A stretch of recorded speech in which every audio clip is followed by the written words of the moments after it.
Renaturalization Working Group. Well, thank you very much, Christine. It's a great pleasure to be here.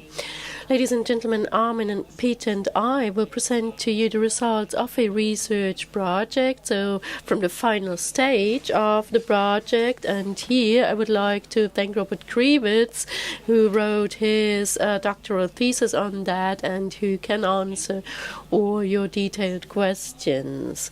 This is about downstream migration at large hydropower stations. We had several sponsors, among them a bigger institution, organization.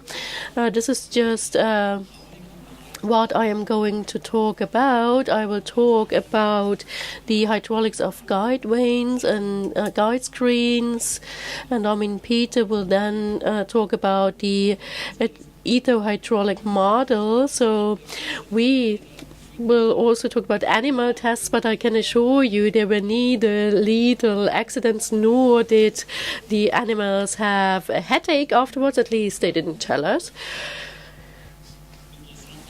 What is also interesting, and you may have noticed, the Americans seem to be far ahead of us regarding politically correct language. They even talk about animal tests. So we heard about mortality rates on the one hand and survival rates on the other hand. So what sounds better? So what were our superordinate goals? Outflows of 100 cubic meters per second. This is what we defined as large hydroelectric power stations. More exactly speaking, 30 to 50 cubic meters per turbine, because here you have several machine units. And here we also wanted to focus on native and potamotromous fish to offer protection technologies for them, not for those who migrate large distances, but for these fish. And here we wanted to equip our alpine rivers with such structures, and there we have the situation that very often there's wood floating in these alpine rivers, and one requirement was, and this fits to what Roger said this morning, hydroelectricity is very important for power generation. It's the backbone of our electricity system, so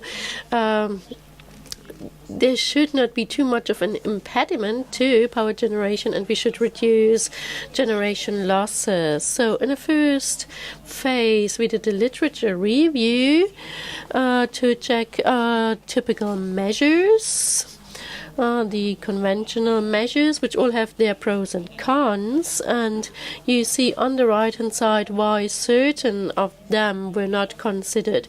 For instance, merely physical barriers, they cause too high losses, production losses, and therefore for small hydroelectric power stations, yes, but not for large ones. And then we also went to the US, discussed matters with US colleague when it comes to mechanical behavioral barriers, and these include louver and borax. And we know a lot about them already, but there's still this question mark there. Why? What are the pros and cons of these types? They guide a large variety of fish species, and this is good. We have up to 40 different species in the Upper Rhine alone.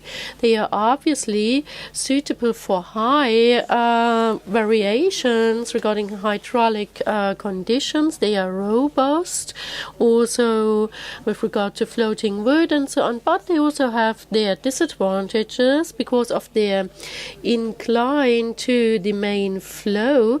They are extremely big, and long, and this is translated into cost. Then the question is, what about the hydraulic losses? Not much studies on that. The US, they did some studies on that, but we need to learn more. And what we didn't know at the beginning of the research project is how do they guide the native target fish like the barbel, the Schneider, and the grayling. Here's some kind of hypothesis. If we don't manage to equip a typical alpine or pre-alpine hydroelectric power station with measures and alternatives, then we don't have a solution. So we need guidance ways, we need louvers and barracks. So what did we do? At our research center, we chose laboratory tests, experimental tests, in 3 different models with 3 different focus points. In the first detailed model, this was about energy losses and flow fields. In the overall model, we looked at the turbine efficiency and operational aspects. So the influence of the flow on the turbine, and regarding the operational aspects, this floating wood played a role. And the etho-hydraulic model, this is what Armin will later on talk about. There, the question was, what is the efficiency in guiding fish in there, and ethological aspects. I will talk about the detailed investigation or detailed study. You see this screen there diagonally over the channel. So we have a flow from the right to the left. So we have an angle alpha, and there is another key parameter, and this is angle beta. If it is 90 degrees to the main flow, as in this example here, then we have a louver. But it can also be varied independent of the key angle alpha, and this does not go in line with the international or US criteria, but we can adjust it. So you see here that we can make changes here. Then we have secondary parameters, the bar length and thickness of the bar, the gap in between, and then we have a solution with then we have a parameter. This is the dimensionless gap.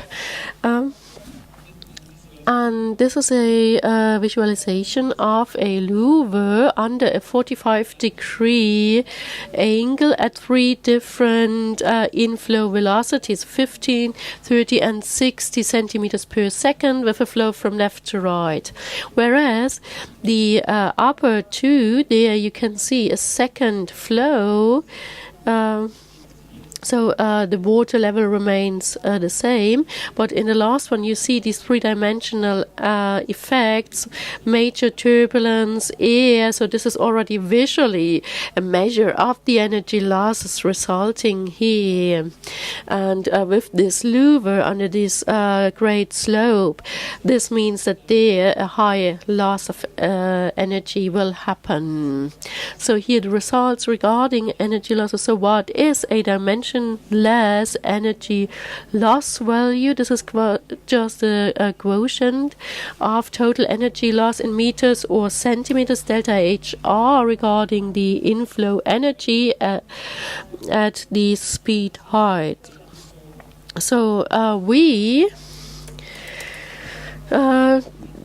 differentiated between a basis loss value and other loss factors. So let us at first look at this CB.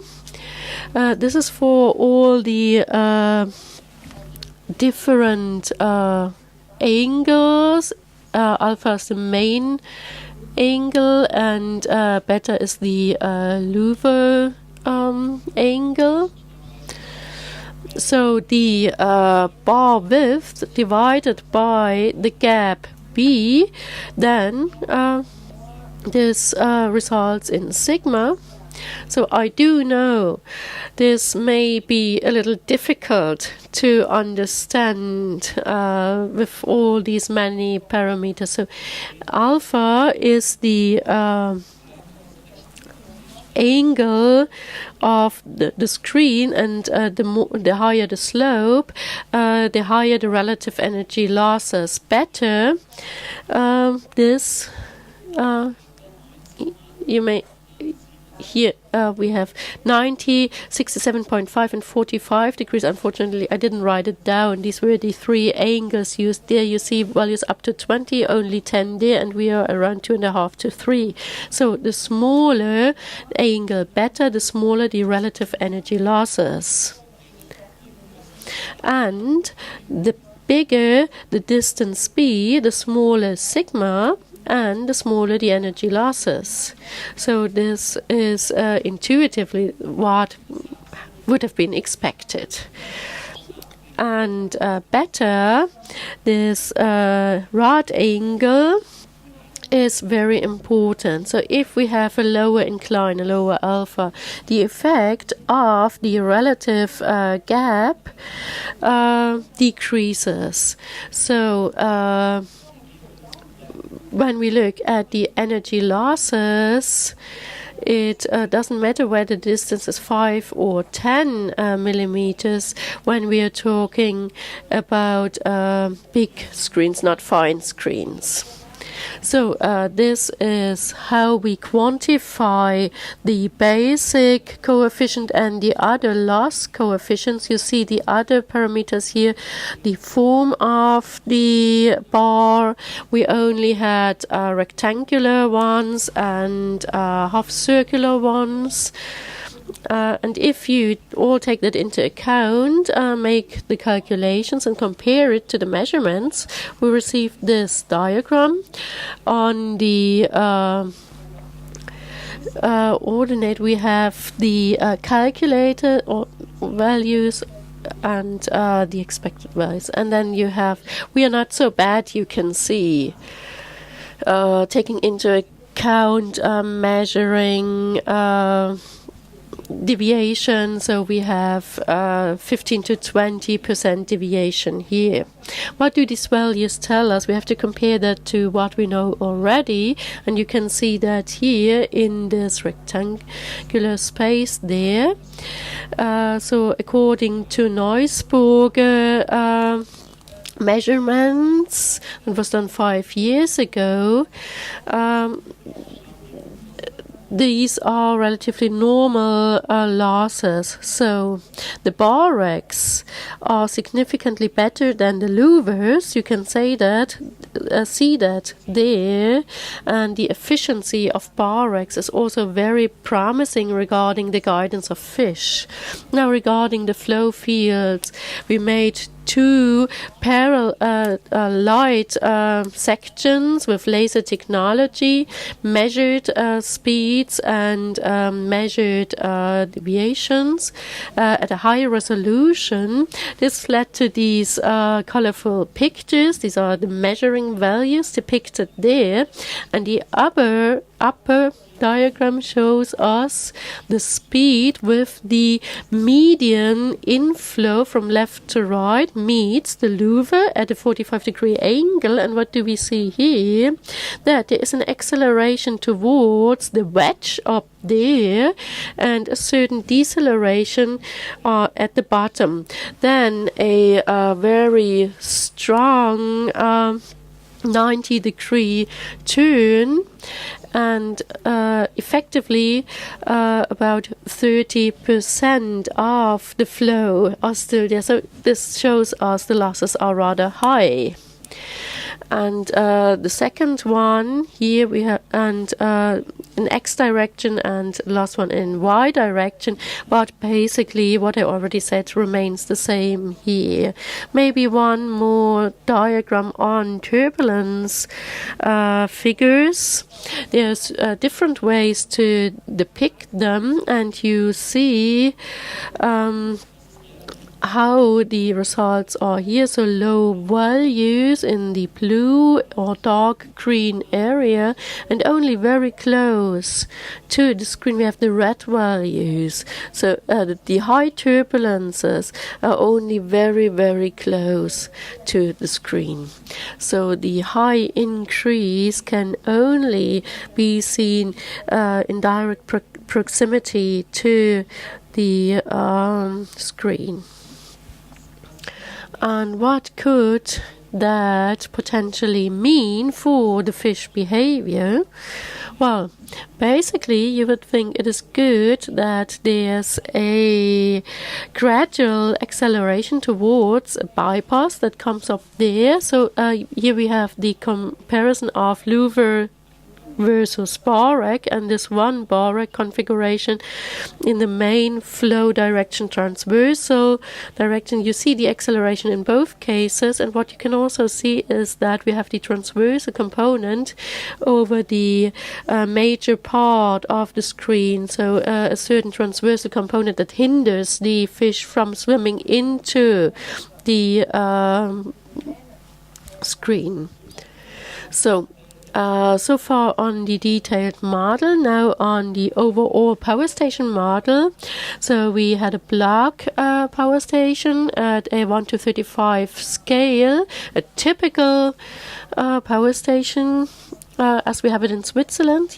There we have the powerhouse with 2 machines and 4 wear units, and the left series are louvers at 90 degrees, and on the right hand side you have a Barrack configuration with a total angle of 30 degrees to and this ends at the wear and guide wind, and you can now see the flow vectors and see that the turn only happens in the lower third of the flow, and with the louver configuration the flow isn't really able to adjust. With the Barracks we still have this phenomenon, but much less. So what does that mean?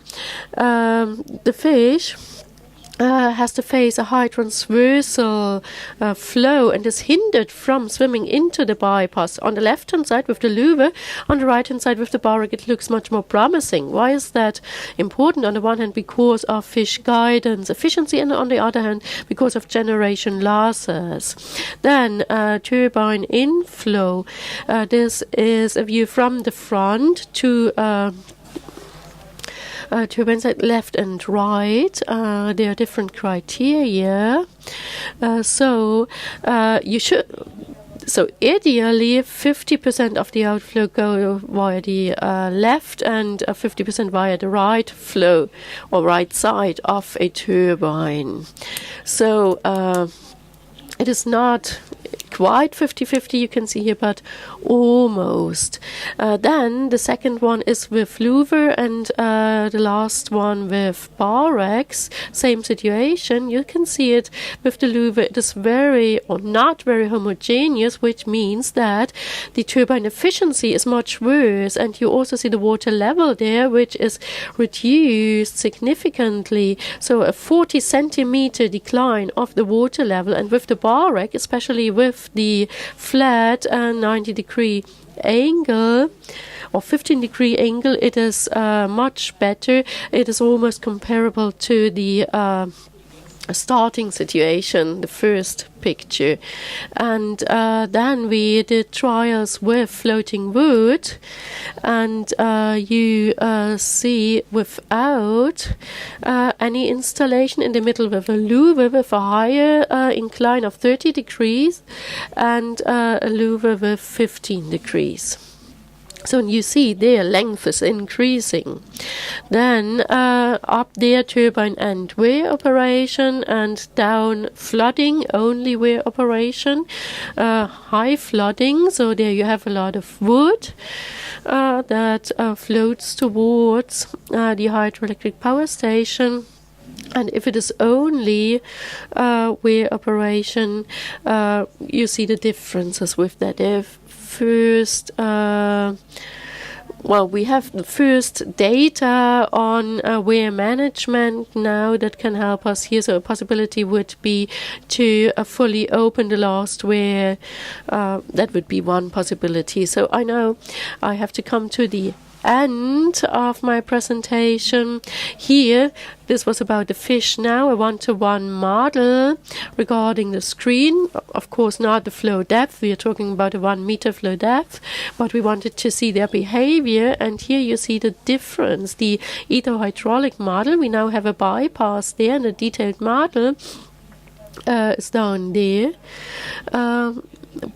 I just want to show you that the flow was very similar.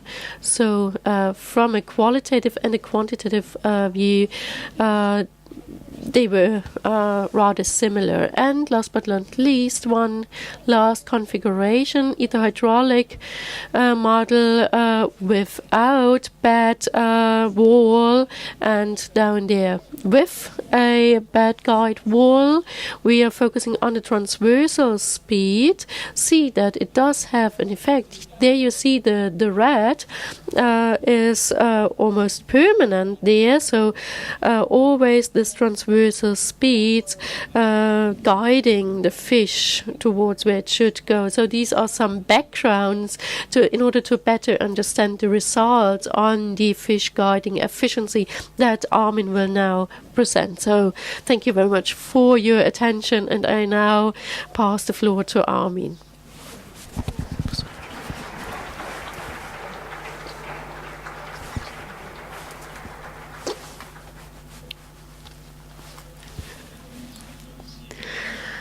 Okay, welcome to the second part. I will now tell you what we did with the fish in this flow channel, just for you to remember. This is about the downward fish pass in a big power station. We have a potential for potentially about 40 species of fish here. And here you see this artificial channel of the hydraulic model, and this was what we wanted to do, is to study the fish behavior. So Robert already explained to you the technical details. So the model was 30 meters long, 1.8 meters wide. Outflows were possible up to 1,800 liters per square meter, liters per second, a depth of 90 centimeters and flow velocities of 30 to 80 centimeters per second.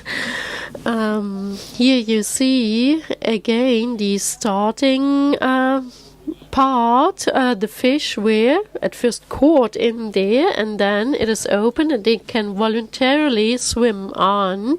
Then they meet the screen there, and the objective is that they do not go through it, but that they use the bypass. Here you see the screen at a 15-degree angle that was explained already. And another view of the hydraulic model. The screen here is now at a 30-degree angle. And may I mention that again, this is the observation area. There are the people sitting and observing the fish, and this is also where the cameras are, with 3 fixed cameras and 1 mobile camera. And we do record all of that, of course. So just a view from the top on the bars, which are on the water there, so you can see with what the fish are confronted and how they are confronted with this screen. And this is the monitoring room where the people are sitting who do these experiments. They take notes, they record everything, and then they take out the fish. They take them out of the channel. Here is the picture of an eel during the test, and again you have this guide plate on the ground here because this will play a major role in the presentation. Here you have the mobile camera, David Flügel, who did a lot of pictures here with the camera, and I will show you 2 short shots at the end of my presentation. So what fish did we use? It's clear we can't test 40 fish. We opted for 5. We only used wild fish. We didn't want to have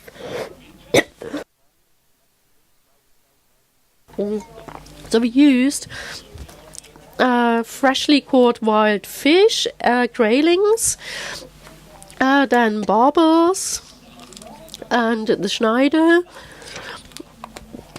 which is still rather frequent, not as frequently found as in the past, but still okay. Then we used, as I said, the Schneider, also real file, the lake trout, which is very endangered, and the eel, the brown trout, sorry, and the eel. So the eel, as a Eurotropus fish, is not so much of a problem. So one look into the storage tanks, and the people working there in these storage tanks. This is where the people spend 2 to 3 days before the test. The water is the same as in the channel.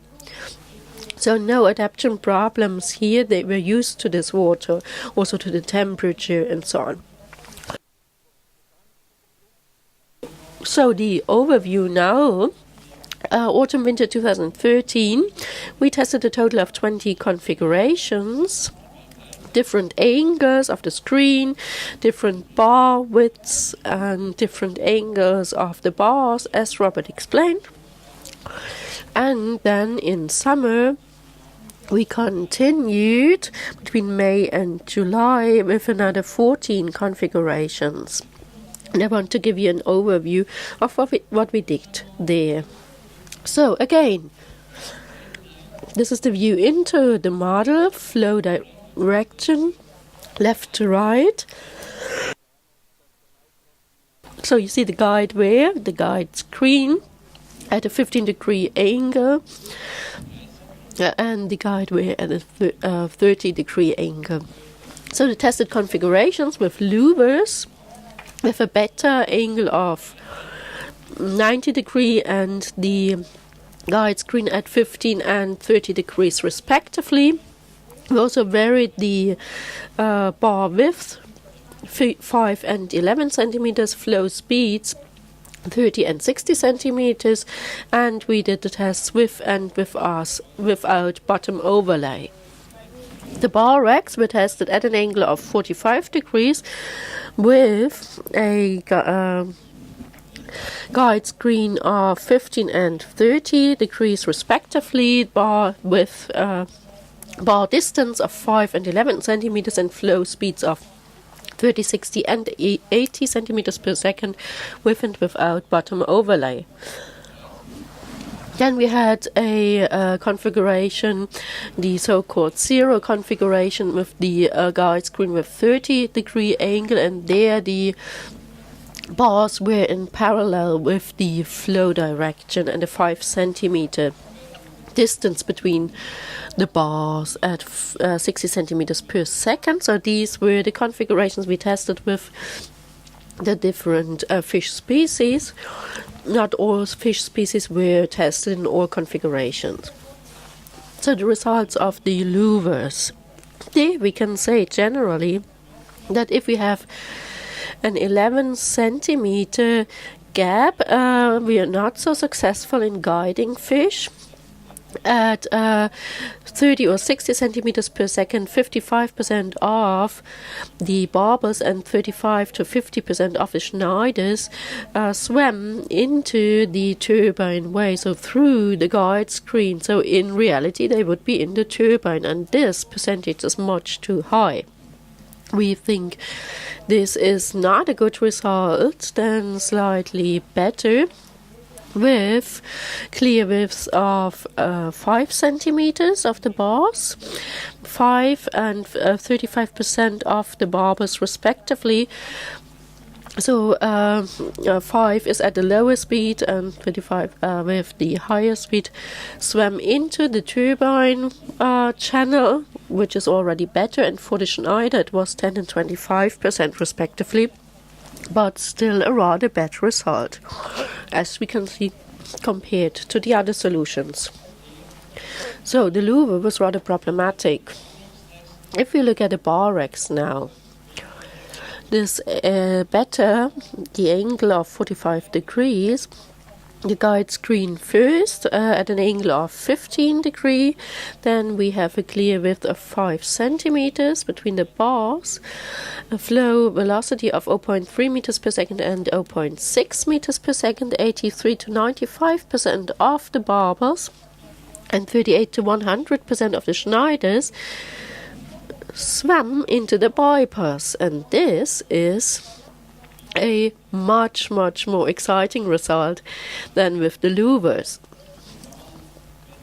Then, if we put the guide screen at a 30-degree angle with a 5 centimeter clear width, flow speed again 0.3 and 0.6 meters per second, then we had 83 to 95% of the barbels and 83 to 100% of the Schneiders flowing into the bypass. And at 30 degrees, this was similar. And then the bottom overlay, what result did that have? We tested it for different species of fish. I wanted to show it for the eel first. You see an eel here, there's the overlay. And the other configuration is without the overlay. So if we use the guide screen at 15 degrees and use a bar rack, not a louver, with a better angle of 45 degrees and the distance between the bars of 5 centimeters and 60 centimeters of flow velocity. And without the overlay, we have 73% of the eels entering the bypass. And if we do use the overlay, then we even reach 91% of eels entering the bypass. Then we tested also other configurations with bottom overlay, and they also achieved rather good results. Then the grayling. The grayling performed best, you could say, reacted best to this bottom overlay. You see the guide screen at 30 degrees with a bar rack distance of 5 centimeters and 60 centimeters per second. The flow velocity without overlay, we had 35% entering the bypass. So not very much, and with the bottom overload, the proportion of graylings entering the bypass was increased to 96%. So that's a major difference. So the graylings reacted very well to this bottom overlay. The barbels. There again, 15-degree angle of the guide screen, bar rack distance with 5 centimeters. Without overlay, 83% entered the bypass. This was a winter experiment. And with the bottom overlay, we had 100% of the barbels in the bypass. So also the barbels showed a very good reaction to the overlay. I will not go further into detail. I only wanted to show you that the brown trout also reacted very well to the bottom overlay. So the results were not as extreme as with the grayling, where we had an extremely bad result without bottom overlay and an extremely good result with the bottom overlay. But for the brown trout, also rather good results. Just briefly on this guide screen, when we had this zero configuration, there we had the bars in parallel with the flow direction. And this zero configuration had a rather good guidance effect on the Schneiders, whereas for the barbels we are not so satisfied.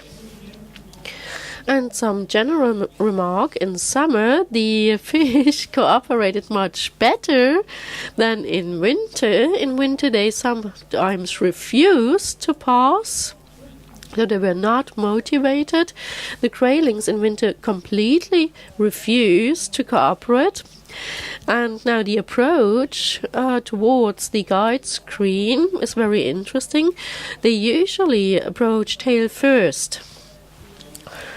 And Robert said it, in the experiments no single fish was injured, so we tested animals, but no animals were injured here, no problems with that. What we had some differences with was water temperature. You can imagine 800 liters per second pump performance, so we had to exchange the water every 2 days. And this is almost the last diagram with all the configurations we tested with the barbels. And there you can see the individuals and the percentages, how many of them entered the bypass. And there are configurations that were very successful and others that were problematic. And what is interesting is that it is statistically significant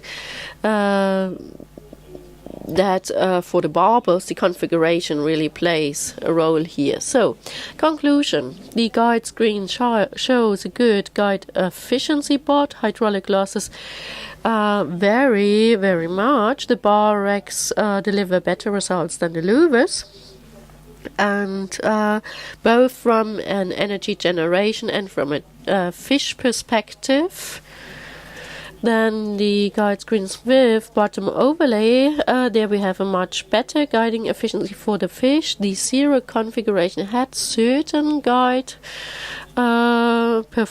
performance, especially for small fish, and further experiments are necessary in future to test the configuration of the bypass, because this is something we didn't discuss now. The bypass was always the same, we didn't change it. This makes sense in the first phase, but we still need to look into more detail here, and we need to be aware that these are laboratory results, and we now need to translate that into practice at a pilot plant. Here's some pictures showing you the behavior. This is a barbel, pictures taken by David Flügel.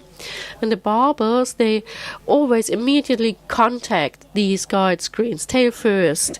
So they touch it, they want to feel it. And with the tail and the nerve cells there on the tail, they feel the flow, and this barbel is going further and further to the guide screen, and then it is like sucked in there because the velocity of the flow was so high. Here a few pictures. Brown trout also worked well with the bottom overlay. Eels, they really also discovered the guide screen, and it also worked with the bottom overlay, and that was it, more or less. And I would like to thank the institutions and people who made this project possible. You see the list here on the screen, and including the Eawag team, all the people who did these tests with me: David Flügel, Tamara Boes, Nils Schultz, Brigitte Gehrmann, who was in charge of collecting the fish, and Cyril Kern, and then of course the people at VAW, and this was Robert Grivitz in particular, who was in charge of all the planning and technical aspects related to the channel, and who completed his doctoral thesis on that, which he will even defend before the end of the year, and we also thank the people, the technicians, mechanics who made it possible, and also the David Flügel who took the pictures. So thank you very much. And just briefly, it's just very, very short, 2 short videos. It's 1.5 minutes. I think it's really impressive. Okay, so, and if you have questions, then please have lunch with Armin and Robert. Okay, we see the graylings here, how they are guided. There you can see them, how they swim along the bottom overlay. They enter the bypass without this bottom overlay. It took them a long time to enter. They were rather hesitant and not so successful, of course. So here you see them. They are almost in the bypass, come back, and then they vanish in the bypass. And as soon as they have reached the bypass, the experiment is done. And now let's look at the baubles, and the cheeky baubles, how they are testing the guide screen. The first one's already coming there. So you see it there, the tail is always in contact with the bars, testing the flow. You will see it later with the camera that is closer. So here you can see it, close shot here. Again, you see how it puts its tail in there, and here it has happened again. It can't get out. So this would be a one that would go through the turbine. And now his 2 colleagues, we always tested the barbels in groups of 3. And here, these 2, they don't make this mistake. They go directly into the bypass. So we have a lot of such videos. We recorded everything, so there's a lot of analyzing work to do. So thank you very much for your attention. I'm sorry we are a little behind time now. Robert and I are there for you, and you can ask whatever question you may have. Thank you.